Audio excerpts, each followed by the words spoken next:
Hi, I'm Jeffrey Hodges, author of Sports Mind, Champion Thoughts, Champion Feelings, and my latest one, the Sports Hypnosis book. Now, over the next couple of weeks, I'm going to be releasing a series of videos that are going to really help you improve your sports performance. Because ultimately, your sports performance is all around what you do in your head. Now, you can train as hard as you like, but unless your head's together, unless your heart's in the game and your head's together, you're not going to get the best out of yourself. So this series of videos that I'm going to be sharing over the next few weeks will really help you improve your performance. Whether you're an athlete training to win an Olympic gold medal, or whether you're just a weekend warrior wanting to improve your golf handicap or your tennis percentages. So please have a look at these videos as they come up over the next few weeks. And today, the first video I'll be introducing is going to be talking to you about how to create a significant life. How do you measure success? How do you measure success? Please think about it personally for just a few moments. Think about how do you measure success? Now, most people will say that success is about doing well in school, getting a university degree, winning in sports competitions, becoming famous, getting recognition in your career, getting married and having healthy children, and of course being financially secure and prosperous. However, does academic success in school automatically translate to career success after school and to a satisfying and fulfilled life?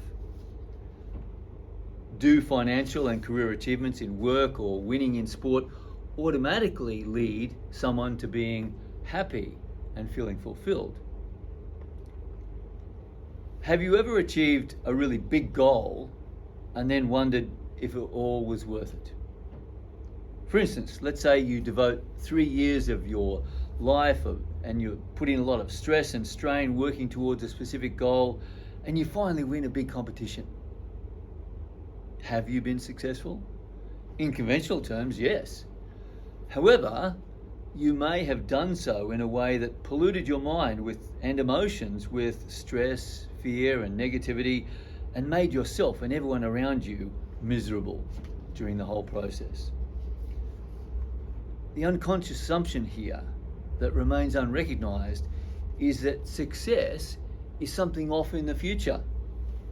Success is all about an outcome, and that the end justifies the means. However, if the means that you used to achieve your success were not fulfilling for you and did not contribute to your and others' happiness, then neither will the end result. Eckhart Tolle suggests that we cannot become successful, we can only be successful. Because the only reality there is the present moment. So the only success there is nothing other than a successful present moment. And what is that? According to Tolle, and this is a quote from him, your entire life journey ultimately consists of the step you're taking this moment. There is always only this one step, and so you give it your fullest attention. This doesn't mean you don't know where you're going, it just means that this one step is primary and your destination is secondary. What you encounter at your eventual destination, once you get there, depends on the quality of this one step. Another way of putting this is to say that what the future holds for you depends on your state of consciousness right now. Now, there are two important takeaways for athletes here. Firstly, make your training your primary focus of attention and associate lots of pleasure and enjoyment with your journey, not just with the end goal that you're pursuing. Ensure you're doing your sport because you genuinely love it, and find ways to fully enjoy your training and any practice that you do. And of course, stay present during the training. Secondly, many people are questioning their lives at a deeper level. And just being successful is perhaps not the best objective anymore. Perhaps the concept of legacy has more meaning for many people, and perhaps for you now. What are you leaving behind? How is the world a better place because you have been here?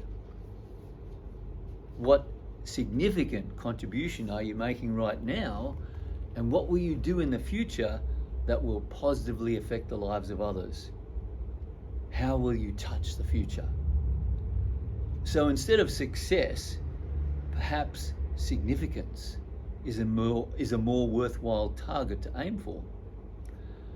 In this talk, I want to show you how to translate success into significance, how to be significant, and not only succeed in your sport, in your life, but also how to leave a valuable legacy for future generations.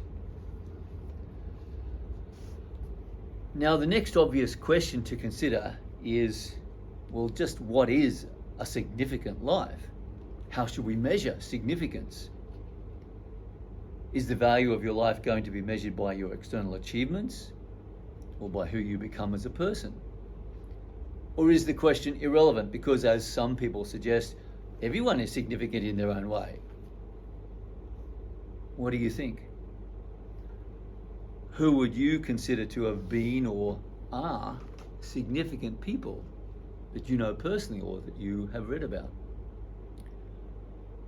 What made you consider them significant? Please think about it for a few moments. Who is significant for you and why? Here are some thoughts from some significant people from the past on this topic. To laugh often, this is from Ralph Waldo Emerson.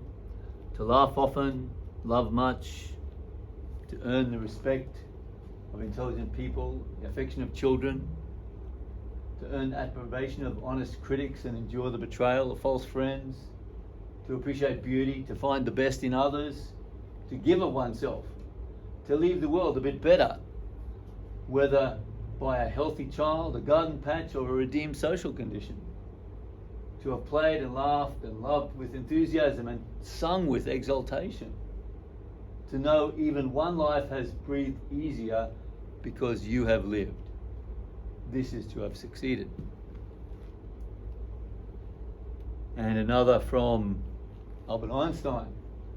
Try not to become a man of success or a woman of success, but rather to become a person of value.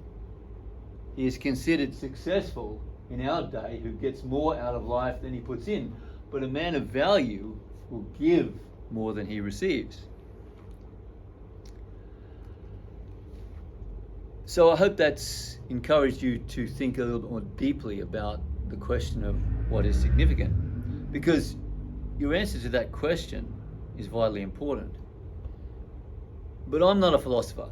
I'm not going to debate what is or isn't significant for you, other than to make two observations. Firstly, we live in a society in which someone who's been born with excellent physical coordination and who's practiced hitting golf balls to the point that they can regularly score under par is given much respect, fame, and wealth.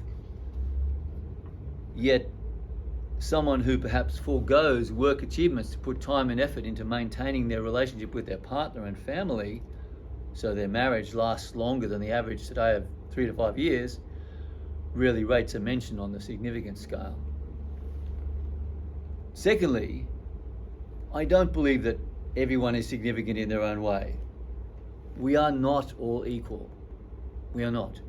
Some people are more intelligent, more talented, wealthier, have more opportunities than others. And consequently, I think these people, perhaps all of you listening to this talk, have an obligation to truly use your talents and gifts to positively improve the lives of everyone. However, as I said, I'm not a philosopher, so I'm not going to discuss what is a significant life any further, because I know that you would have already asked and pondered and answered that question for yourselves. You would have, by now, done the navel gazing, and have gotten to the point where you know what it means to be significant for you and what you want to be significant about.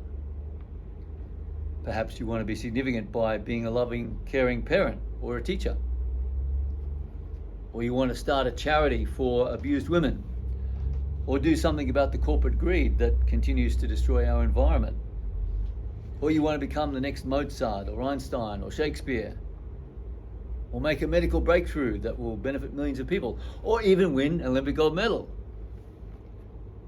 I'm not a philosopher, I'm a coach. So I'm interested in how to do things rather than why or what you're going to do. I'm interested in how to do things. I'm interested in how you're going to be significant once you've decided what you want to be significant about. Once you've decided what you want to contribute in, once you've decided what your legacy will be, how will you actually do it? My background has been primarily working with elite sports people, and I've been fortunate to assist with 2 Olympic gold medalists, hundreds of national champions, and thousands of outstanding athletes and coaches over the past 40 years of operating my Sports Mind consultancy. And what's absolutely fascinated me is, how does someone take an idea, a wish, a dream to say win an Olympic gold medal or a national championship, and actually make it happen? How do they do that? How do they take it from a dream into a reality? What are the keys that allows someone to take a dream and turn it into a reality? I suggest there are 12 important principles or keys. But before I share them with you, before I go on and share them with you, please take a few moments now and think, what would you like to be significant about? What would you like to be significant about in your life? Then I'll take you through a process for how you can actually make that happen. So take a few moments, and it will be helpful if you just pause this video and wrote it down on a piece of paper.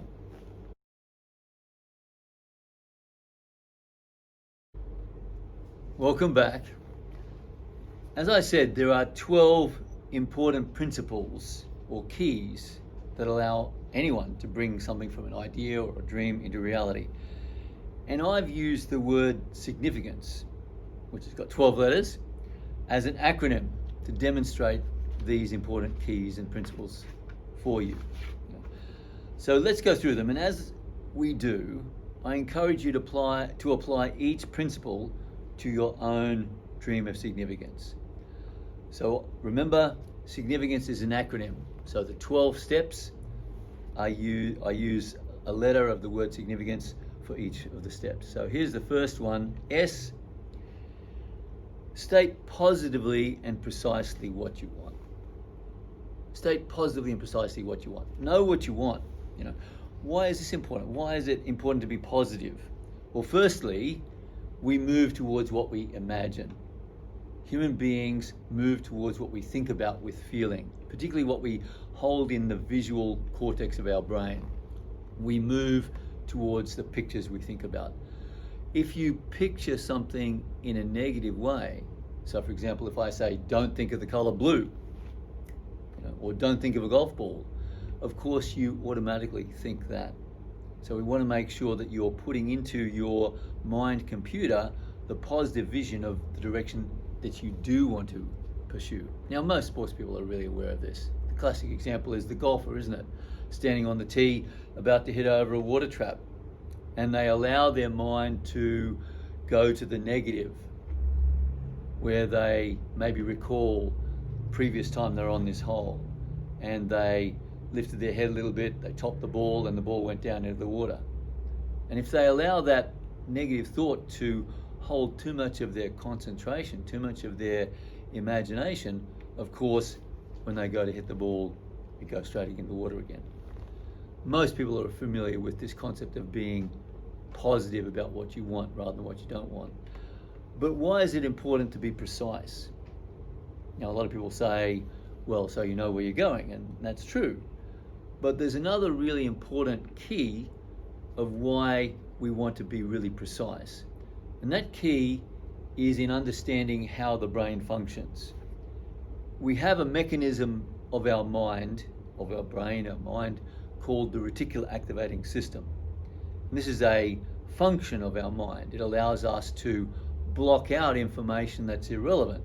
So rather than being something that concentrates attention, the reticular activation system is actually a process for deleting information. We delete what we consider unimportant. So for example, if you're driving your car down the road, you probably don't notice much about what types of cars are around. You're just driving because you're interested in getting to where you're going, and you might notice things that are significant in terms of, someone turning in front of you or whatever, but you don't really notice the type or make of cars around you very much, unless that's on your mind. And this is the thing, because what happens is your reticular activation system provides a mechanism for your unconscious mind to notice and bring to your conscious attention things that you decide are important for you. So I'll give you an example, and you've probably felt this or experienced this yourself. A few years ago, I decided to get a new car, and it was near the end of the year, and I looked around for cars, and I decided on this particular sports wagon car that I wanted to buy. But I thought, hang on, if I just hold off for a few weeks, I could probably get it on special when they bring in, the New Year's specials for cars or whatever it is, So I didn't get the car straight away. I held off for a few weeks. Now, guess what happened? You can probably guess what happened over the next couple of weeks as I had in my mind this concept of the sports wagon. Suddenly, I saw them everywhere. I was driving from my house on the Sunshine Coast up to see my mother in Toowoomba, and I pull in at a service station, and lo and behold, what pulls in beside me? One of these sports wagons. And I managed to talk to the guy, and I said, how's it go? Yeah, it's a good car, great petrol consumption, etc. Then everywhere I was seeing these sports wagons. But the thing is, the sports wagons were already there. It's just that my filtering system, your reticular activation system, is a filter. And you are the one that's in control of what you filter in and filter out. So my filter had been set up to notice sports wagons. And this is where it's important in terms of deciding what you want. Because when you decide exactly what you want, you're saying to your unconscious mind, watch out for opportunities, for people, for things or ideas that are going to help me to achieve my goal. So by stating precisely what you want, you're engaging not just your conscious power of working hard and thinking and conscious effort towards achieving a goal, you're also engaging your unconscious resources, which is really helpful. Okay, so the second step, first thing is to know what you want. The second step, the I, is to find some important reasons. If you don't have a powerful enough reason to do something, you'll go and do something else, won't you? Isn't this true? Haven't we all experienced that? Haven't you all gone, oh yeah, there's this great show on TV, I'll just watch that first. But if something's important enough, your son or your daughter is sick, hey, you drop everything and take him to the hospital. If you make something important enough, you will take action. Reasons come before actions.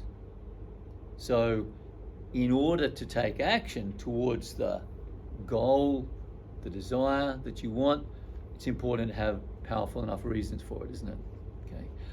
Now there's two motivating forces in our life, pleasure and pain. You've probably heard this before. Some people do things, they don't do things until the pain level gets high enough. You've probably seen this in abused women. They keep hoping the husband or the partner will change, and nothing changes until a threshold is met, is reached, and suddenly they're out of there. That's a horrible way to live. because it means that things have to get bad enough. We have to get 30 kilos overweight before we actually change our diet. So we want to make sure that we're recognizing that negative motivation, that motivation based on fear of pain, or allowing the pain to get bad enough before we take action, is a really poor way of motivating yourself. Now, this is probably not relevant for you, because most sports people are more positively motivated. When I talk to most sports people about achieving a goal, they go, yeah, get really excited and start dreaming about the goal. They're very positively motivated because they're thinking about what they do want, and they're thinking about the pleasure that they will get when they achieve what it is that they want. Okay? And as I mentioned before, hopefully also associate a lot of pleasure with the actual doing of their sport and the practice that they're doing. So that's very much positively motivated. When I speak to ordinary folk, often I find that most of them are negatively motivated. In other words, in order to motivate themselves, the pain has to get so bad for them to go, I can't stand it anymore, and then they're out of there. So those are the two motivating forces in our life, pleasure and pain. You can use both of them. And one of the ways to do this is to draw up a list. On one side of the page, you write down, okay, what's it going to cost me if I don't achieve this thing that I'm working towards? If I get to the end of my life, or if I get to the end of the next 5 years, whenever it is that you've set the time frame for this, if I haven't achieved it, how will I feel? What will it cost me financially, emotionally? How will I feel about myself, feeling that I didn't follow through? Really allow that pain to build up. And then think, so you list on one side of the page a number of reasons, powerful reasons for what will happen if you don't achieve it. So you're trying to identify some specific pain for yourself to start to stimulate that aspect, the pain driver in you. The other thing about that is you can also reflect on what will it cost other people if I don't do it, because sometimes people will do things for others they won't do for themselves. And then on the other side of the page, you write down all the reasons that are positive. What will you benefit? What will you gain? I'll gain this, I'll gain that, I'll feel better about myself, I'll have much more confidence, I'll be healthier, I'll be richer, whatever it is. A really good example that I can tell you is from my Aikido training. I studied Aikido for 16 years. And when I first took up Aikido, one of the other students there, and actually she was a black belt, she was very inspirational because she was about 45 years old and 50 kilos, about this high, slim, slender kind of a lady. And I said, oh, how long have you been doing Aikido, Tony? And she'd only been doing Aikido for, I think, about 4 or 5 years, which meant that she took up Aikido when she was in her early 40s. And I thought, that's kind of a strange thing for a middle-aged woman to want to take up.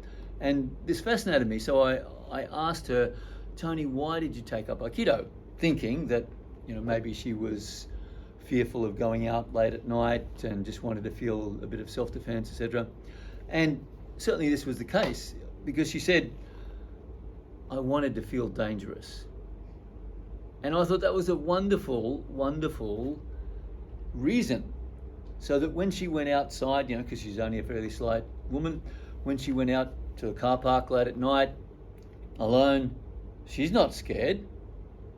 The people who might attack her are the ones that should feel scared.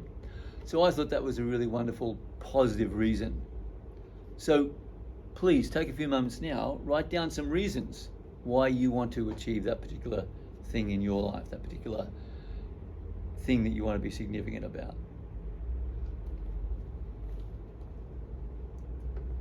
So we're talking about the steps to achieve this significant outcome for you. The third one is to turn that idea into some specific goals. So it's been said that goals are dreams with a deadline and an action plan. a self-initiated strategy to achieve them. So when do you want to achieve this by? Put a time frame to it. Most people, it's been suggested, overestimate what they can do in 6 months or a year, but underestimate what they can do in 5 or 10 or 20 years. And look, I've been guilty of that. You probably have too. You know, we get to 1st of January of a new year and we think, oh, I want to do this and I want to do that and I want to do this and that. And we kind of forget that anything of worth genuinely takes time, doesn't it? Anything of significance takes some time. And to give you a sense of really how to approach this concept of thinking about a time frame for your goal, I want you to think back about 20 years. Where were you 20 years ago? If you're under 20, then that's going to be difficult for you. But where were you 10 years ago? And think about everything that you've achieved over that past 10 or 20 years. Think of how much effort and time and assignments you've done if you've been a student or at school or university, how much work you've accomplished in that period of time versus what you've done in the last 3 months or 6 months. And if you then take all of that time, 10 years or 20 years, and throw it into your future in terms of the amount of effort, think about where you can be in terms of the amount of stuff that you've achieved in the past. So it may give you some more confidence in setting some really big goals for yourself 5 or 10 or 20 years down the track. Because as I said, most people underestimate what they can do in 10, 20 years or a lifetime. And we're often guilty of overestimating what we try to do in 3 months or 6 months. Now, when you do this, when you're thinking about this thing that you want to be significant about, it's important, I believe, to be non-comparative with others. Because it's all about you, really, isn't it? It's really about you. You know, any competitors or other people are simply yardsticks by which you chart your own progress from the past to the present to the future. And certainly they can be inspiration, they can be mentors, they can be people who you look up to and learn from, get ideas from. But the most important thing is to compare how you are today with how you were yesterday and how you want to be tomorrow. That's the key thing. Make sure that when you're thinking about your significant goal, the significant life, that you're doing it in a non-comparative way.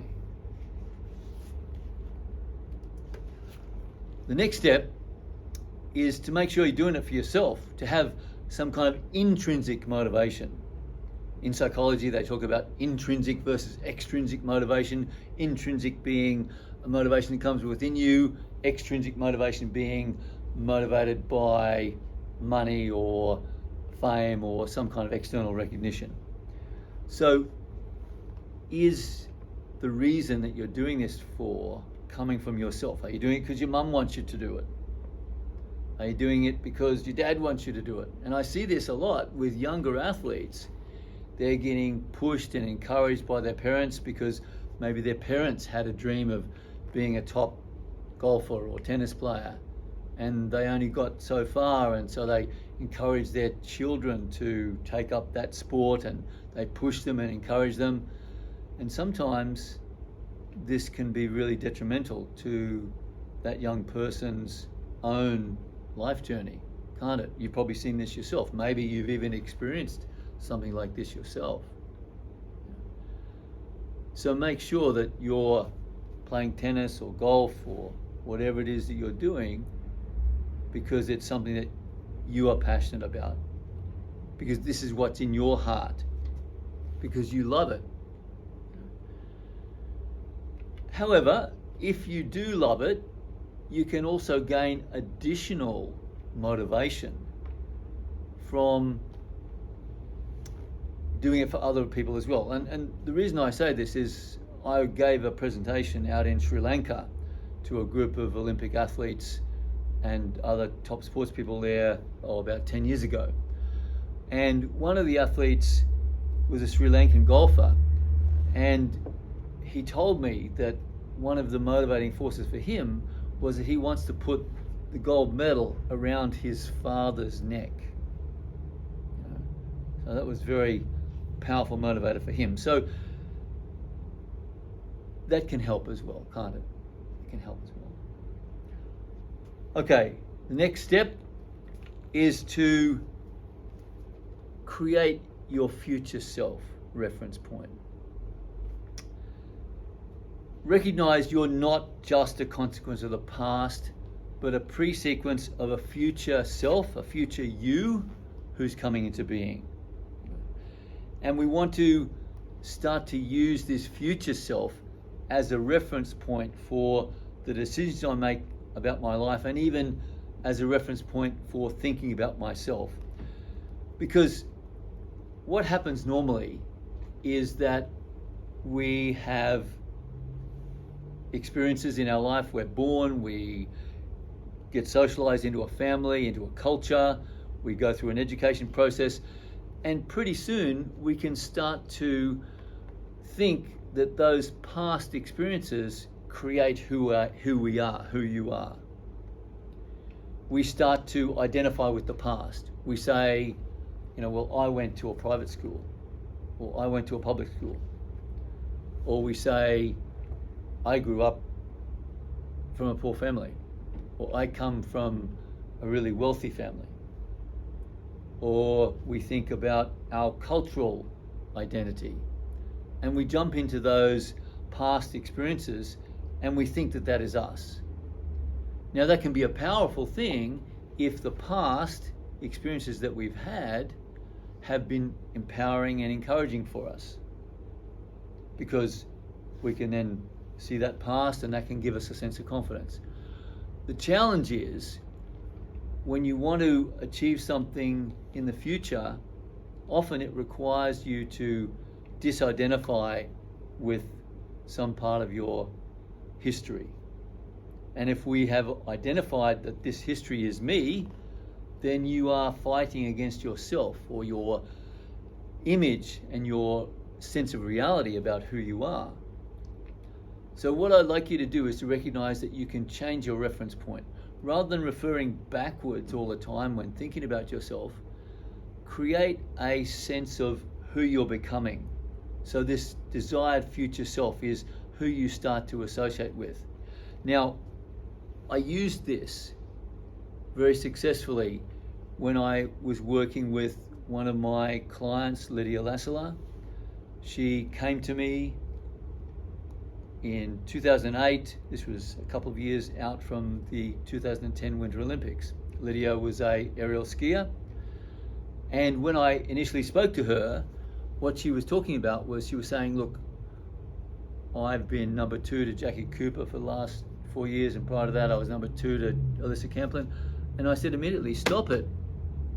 Because what was she doing? She was focusing on the past. She was always identifying with her past selves. I said, what do you want? She said, I want to win the Olympic gold medal in 2010. I said, well, Lydia, at the moment, right in front of you, there are lots of different possible futures, aren't there? There's lots of different possible futures. There's a future where you bomb out, you don't even make the finals. There's a future where you win bronze medal. There's a future where you decide to give up aerial skiing. But out of all those futures, there's the one where you win the gold medal. So push those other futures to one side and bring forward, make big, bright and colourful that future where you win the gold medal. Now, travel forward from today, which was 2008, step forward into that future self, that Lydia who has actually won the gold medal. Step into her. Be there as that person. Feel the gold medal around your neck. Hear the anthem, the Australian anthem playing. Feel yourself standing on the dais. Make it really real.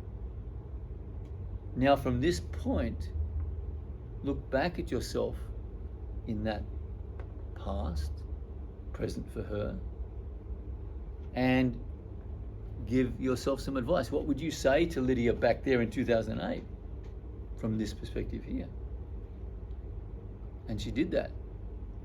And she brought back that sense of that future self with some great ideas about how she could become that future. And she went on to win that gold medal. Now, understand, this is not some kind of strange process that you're not familiar with. You do it all the time. Every time you think of, what am I going to have for dinner tonight? And you project into the future, seeing yourself making a chicken curry stir fry or whatever it is for the family, or going out and eating at McDonald's, whatever it is, or making your own healthy food at home. You're doing the same thing. You're identifying with a future self who hasn't come into reality yet, aren't you? And you take that and you use that information and you then become that person. You go and make that meal. So this is not something strange or weird, but what is the key to making it work is to really making this future self real to you. Making that someone that you can have a connection to. In the same way as you have a connection with all your past selves. It's really easy to remember what you were doing yesterday and where you went to school and who your friends were, who was your teacher, who was the coach for you. And that's easy because we've got those memories, they're really clear. And so it's easy to identify the past as a reference point. Most people don't have that sense of clarity about their future. So this is why they don't have a lot of confidence about where they're going. The way to build confidence that you can actually achieve what it is you want to do is you want to continue to envisage this future self. Because in this way you start to develop that relationship with the future self in the same way that you've got a relationship with your past selves. And you can allow that future self to become your own inner coach and mentor. Most people think they're locked into being a consequence of their past. And it's a seductive belief, and it can seem very real, but it's just a default setting on your inner computer. You can engage your intention by establishing this relationship with your future self. Then the past becomes irrelevant. A lot of people have a fascination with an attachment to their own personal history that's totally unwarranted and, in my opinion, mostly detrimental and limiting to achieving our highest potential.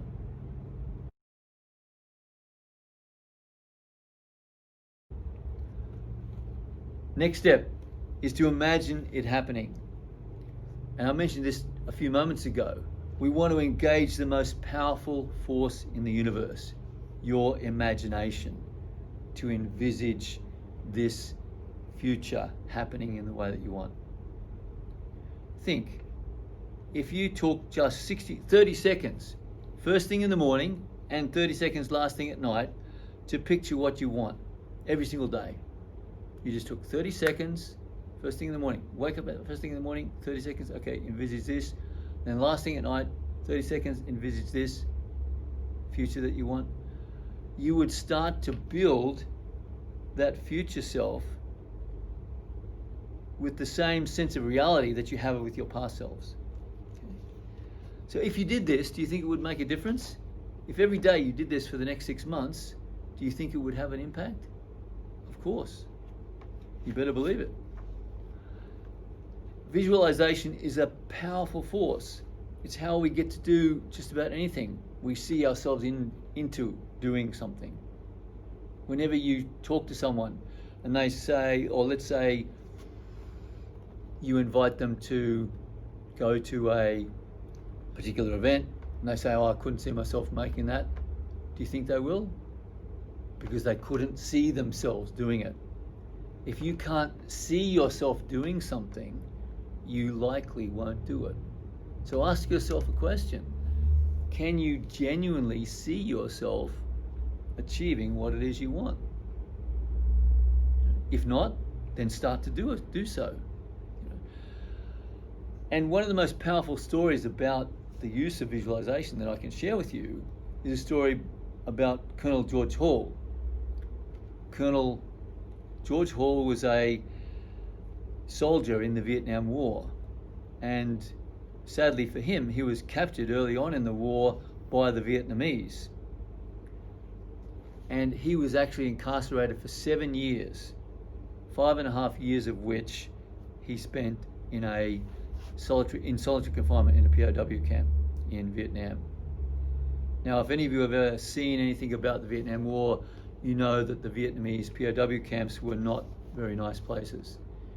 The prisoners of war were not fed properly. They were often kept in horrendous conditions.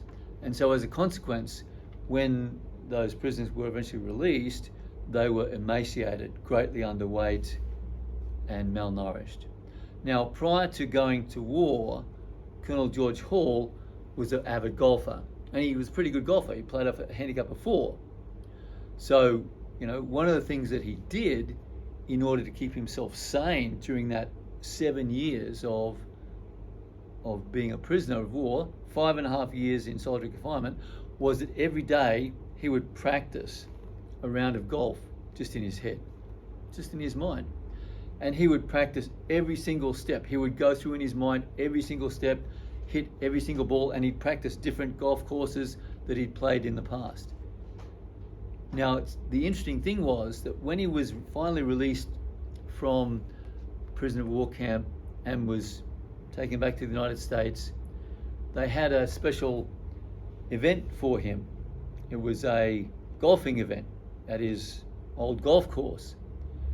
And they thought, great, you can have celebrity pro-am tournament. They invited him to come. And despite not having held a golf club in reality for 7 years, when he went out, even though being underweight, emaciated, malnourished, he hit a round of 76 right on his handicap without having played golf in reality for 7 years. That shows you the power of visualization. And I'll be presenting another talk on visualization with a lot more stories of other people that I've worked with that can show you the power of visualization. But remember, imagine it happening. Next step, check that what you're wanting is congruent with your core values. Now, the picture you're looking at here is one of the most famous sports photos of all time. It's a picture of Bobby Moore, the captain of the English team, embracing Pelé, captain of the Brazilian team, back in 1970 when Brazil defeated England 1-0 in a World Cup group match, knocking England out of the World Cup. Of course, Brazil under Pelé went on to win the World Cup that year. Now, this photo is famous because if you look at it, you can tell that those two people, those two great athletes, are not, there's no fist pumping from Pelé, there's no dejected crying on the pitch by Bobby Moore. They're two people who have shared a glorious competition in a sport that they love. And you can tell that, can't you? Just by looking at that picture. The photo, by the way, is by famous British photographer John Varley. So what I'm trying to get at here is that make sure that what you're doing is connected with your core values. If you don't value money and you set a goal to make $1 million, it's kind of disconnected from your heart, isn't it? One of the ways to check that you're connecting with your values is to do what's called in NLP as an outcome chain process. And the purpose of this is to connect the surface goal with the deeper core value that's driving that goal. Because, people are out there pursuing things, but people don't pursue those things for those things themselves. People don't want money for the money itself. They want the freedom that money can give them, or the ability to buy something for someone important to them, or the sense of security. Isn't this true? So one of the ways to find out what is it you're really pursuing, what's the underlying core value, is to ask this question. And the question is up there: what will this give me that's even more important? What will this give me that's even more important? And I use this myself because when I first took up Aikido at age 35, I think it was, might have been 38, I came to Aikido without much of a strong, strenuous sporting background. I was not a natural athlete at school. I was more of an academic kid, and I didn't really do much sport.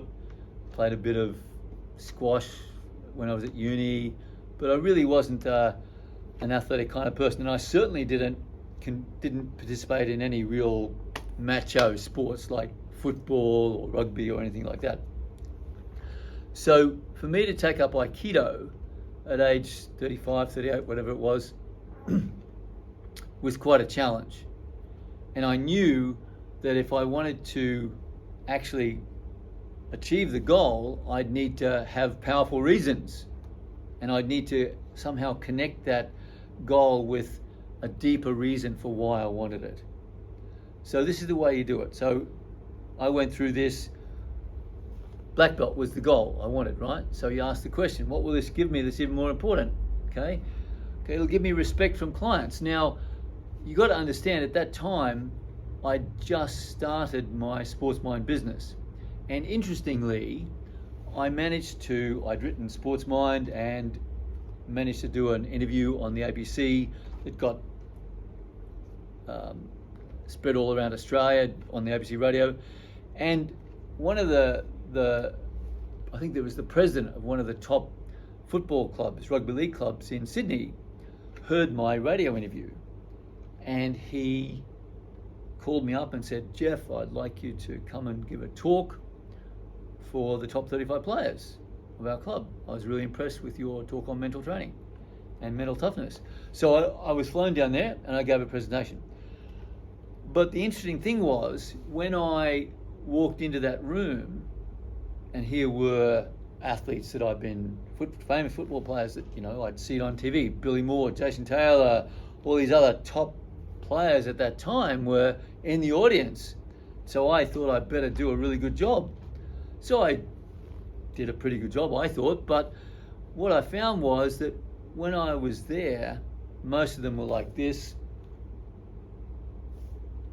I didn't feel as though I really connected to them. I didn't feel as though I really connected to those athletes. Because, look at me, do I look like a famous ex-footballer, famous front row forward? No. And so after that talk, I immediately came home and I thought, okay, I want to do something myself, get a black belt in Aikido, so that when I stand up in front of a group of athletes, I can feel as though, hey, they can respect me because of what I've done. And so, what will it give me that's even more important? Okay, it'll give me respect from clients that I work with. Okay, but you keep asking the question, what will having that respect from clients give you that's even more important? It'll give me more clients. Okay, makes sense. What will having more clients? Because we haven't got down to a value yet, have we? We need to get to the value underlying this. We're still talking about surface stuff. So what will having more clients give me? Give me more money? That's still not a value. What will having more money give me that's even more important? Financial freedom. We're getting there. What will having financial freedom give me that's even more important? Independence. My own business, working my own hours. Not have to depend on someone else telling me what I can and cannot do. Okay, so there's the value for me. Independence. So by now understanding that what I'm really after is an independent lifestyle with my own Sports Mind business. See, and what you can do is you can join this all backwards. You can say, I want independence, by having financial freedom, by having plenty of money from clients who respect me because I've got my black belt in Aikido. Can you see how that makes it much more powerful and much more motivating than just saying, I want to get a black belt in Aikido? And you can do the same for your particular goal, for the thing that you want to be significant about, simply by asking that question over and over again until you get down to a core value. The question is, what will this give me that's even more important? And you keep asking it, as I did in that instance. There is power in connecting the surface goal with the driving core value underneath. When you do that, you start to enable yourself to get genuine drive rather than just forced motivation. The next one, A, make sure what you're aiming for is achievable. Can you do that? I'm doing yoga at the moment, but I can't do that one. I don't even know what that asana is called. So, how do you know whether something's achievable? Can I tell you what's achievable for you? No, I don't know what's achievable for you, because it's interesting. I've probably worked with, well, literally thousands of athletes over the last 40 years. And sometimes someone will come to me with a particular goal and I'll think, gee, I don't think they've got it in them, but, I'm working with them and I'm doing my best, and they go on and achieve it. They surprise me. Other people come to me with all of the things that they need. They seem to have the money, the connections, etc., but they just don't seem to be able to achieve something. So I don't know what's achievable for you. Only you can evaluate that. The general rule that I've mentioned to you already is, if you can't see yourself doing it, you probably won't. If you can't see yourself doing something, you probably won't. So it's important to ask yourself honestly, can I genuinely see myself achieving this? If you can't, then break it down into smaller chunks. So when I first took up Aikido, obviously the goal was the black belt, right? But I couldn't see myself with a black belt. I honestly couldn't, because it just seemed so far out of my reach. So I set the goal to get a brown belt, because I could look at the brown belts and think, yeah, they're good, but they're not that good. I can do that. I could see myself getting a brown belt. Then when I got the brown belt, then I changed my vision to the black belt. So there's always a way, isn't there? There's always a path forward.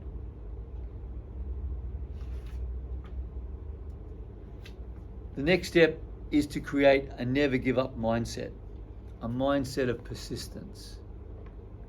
Persistence is more powerful than skill or intelligence or good looks.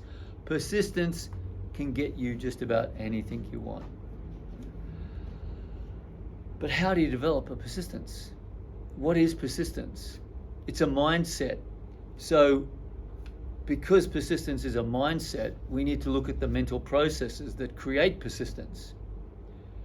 And I'll be talking more about this in a later talk, but the important element of persistence is to create a solution focus in your mind. How you do that is by asking how questions rather than why or what questions. So you create persistence by deliberately asking how can I questions. But I've got this problem. Well, how can I overcome that? But I don't have enough money. Well, how can I do it even if I don't have enough money? But I don't have the experience. Well, how can I do it even though I don't have the experience? Do you see how that how can I creates an opportunity for you to see solutions? That solution focus that leads to persistence. Because what causes people to give up is they will see no solution. They will see a problem and they'll go, oh, can't do it. And they'll immediately picture failure. So solution focus is essential for persistence. And you create a solution focus by asking the question continually, how can I do X, Y, Z? Whenever a problem comes up, how can I overcome this? What do I need to do in order to move forward here? Why questions are for philosophers. How questions are for achievers. Next step, commit. How do you get committed? Walk down the street nude, that'd commit you. Someone would come around with a white coat, wouldn't they? But seriously, you get committed by establishing a routine every day. Commitment is about doing something continuously. It's called Kaizen, the principle of Kaizen in Japan. The principle of Kaizen says that great things are achieved by small things done repeated over time. So for example, if you want to lose weight and you go for one 20-minute walk, that's probably not going to have much impact on your physical weight, is it? But if you go for one 20-minute walk every single day or every morning and every afternoon for a year, that's going to make a significant difference, isn't it? Okay. So this principle of the Kaizen is so important. Find some routine activity, some little thing that you can do repeatedly, that if you just did that every single day, by the end of 6 months or a year or 2 years, you will be in a very different place. So what's the first step? Identify some small thing that you can do tonight that will immediately start you on this journey. What can you do tonight? One small thing. And then what can you do tomorrow and the next day and the next day? The final principle to bring this talk to a close is probably the most significant, because this concept of ecology, and it's not got nothing to do with green tree frogs or trees or climate change, it's about you. This concept of ecology is the single most significant thing that either empowers you to achieve your goal or causes you to not achieve it. And I've seen it time and time again in the thousands of athletes that I work with.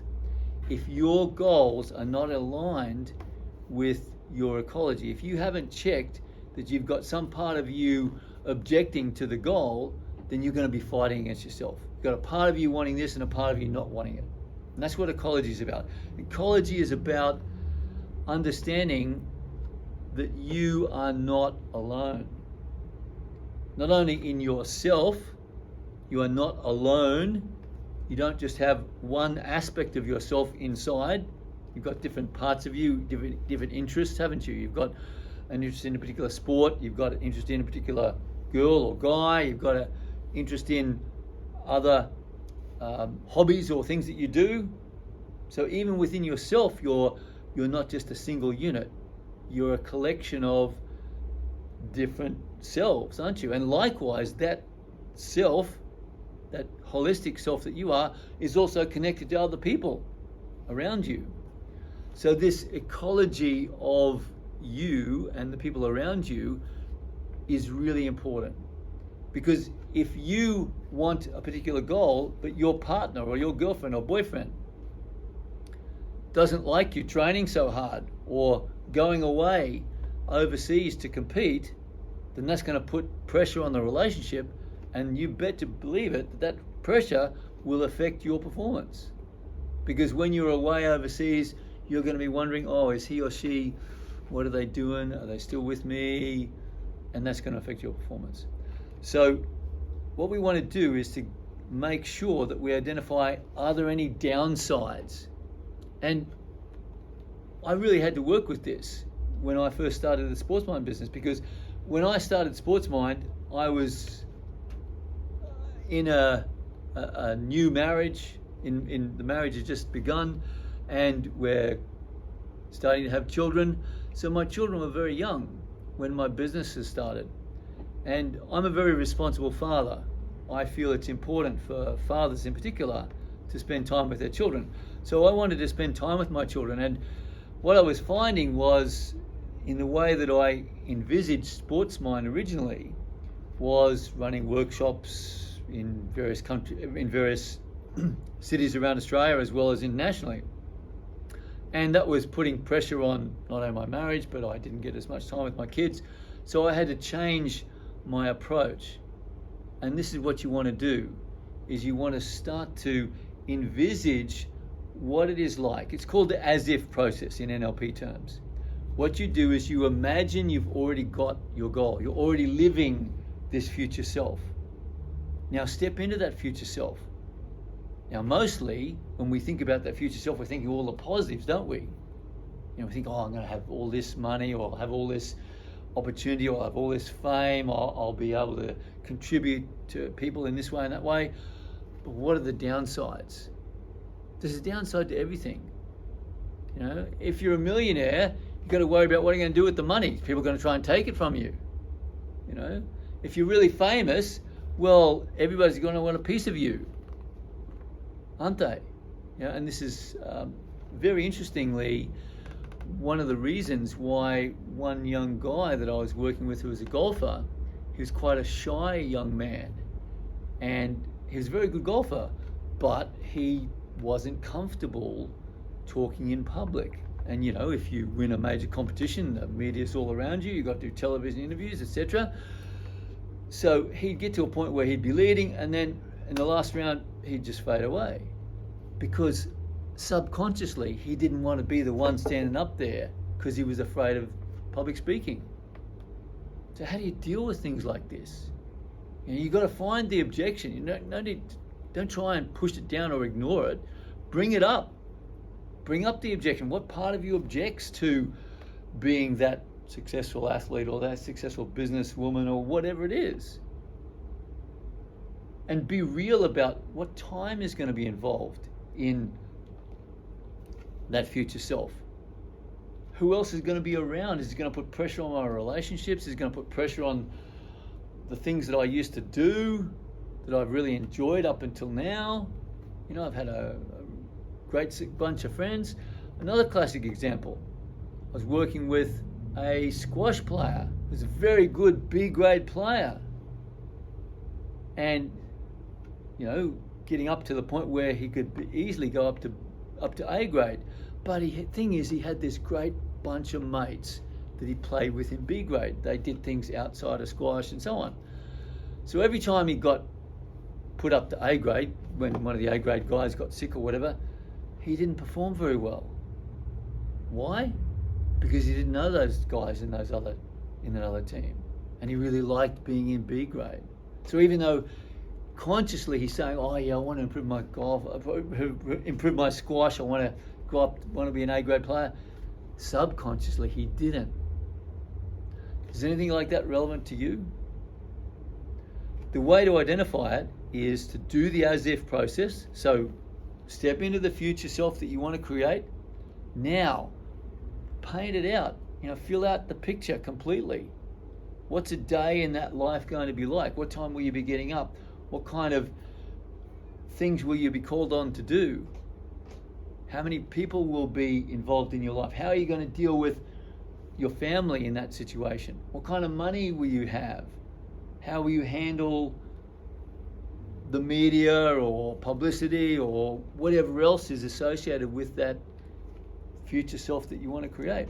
Because if you don't think about that now, and if you don't deal with the potential challenges now, you won't go for it. You will sabotage. Every time you'll take a step forward, you'll take 2 steps back, because there's a part of you that doesn't want that goal. So what we want is to be able to get all of ourself 100% behind that particular future that you want to create for yourself. When you do that, then you are genuinely empowered and you will achieve it. If a little part of you is hesitant, then that part is like, have you ever started up the car, started driving, you think, gee, the car's not driving very well today. I did this just the other day.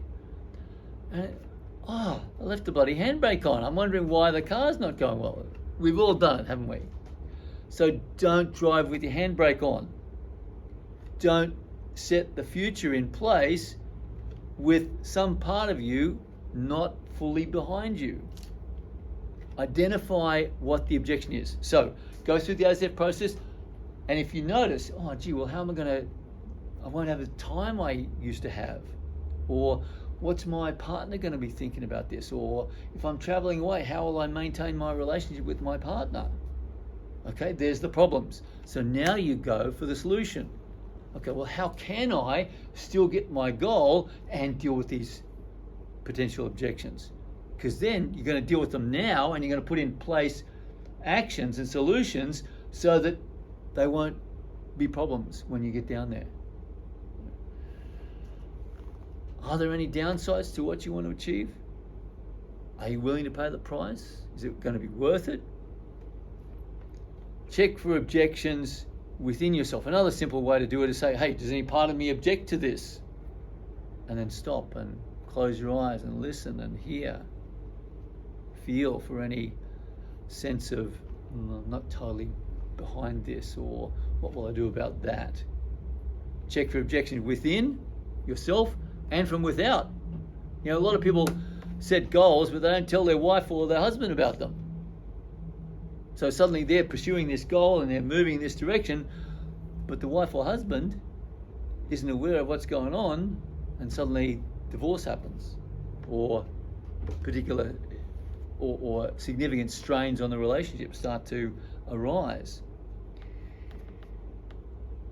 If you find objections, either find a way to modify the goal to deal with the objections, so that's one way of dealing with it, isn't it?